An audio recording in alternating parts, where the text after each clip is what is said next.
And I've heard on social media so many non-Muslims and even atheists have now coming up and saying, we have chosen now to read the Quran. Why?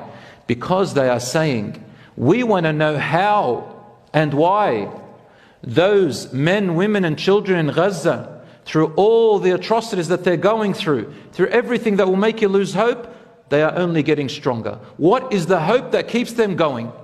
We want to read this Quran. We want to know, how are they facing persecution and oppression and pain? Their children are being massacred and chopped to pieces in front of them, yet they stand even stronger in their iman. We want to know what the secret is, because they don't.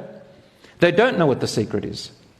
Most people who become atheists is not because logically they were not convinced. That's only part of the reason. But it's because they cannot understand the meaning of suffering and why God would create people with suffering on this earth. They can't explain it. They can't interpret it. Whereas, did you know that Islam emphasizes to embrace suffering and to love it? We look at it positively, suffering. The mindset is different. Because when you look at suffering in a positive light, you know that Allah is putting you through this hardship for a reason. And that hardship is your test for the hereafter. Or there is good that's going to come out of it, or Allah has a plan, or you're learning from mistakes that you made. A Muslim never looks at suffering in a negative light. If you do, then you are punishing yourself. Don't ever ask the question, how do I know if Allah is punishing me or not? That's a wrong question. The question is, how should you be facing that suffering?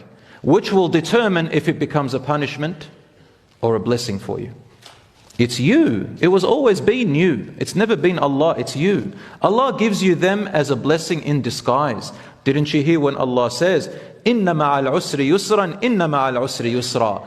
As a matter of fact, indeed, with every one hardship, there are many eases. And Allah repeats it again. With every hardship, there are many eases. Meaning, suffering is a blessing in disguise. Allah subhanahu wa ta'ala has created us in this world for a test.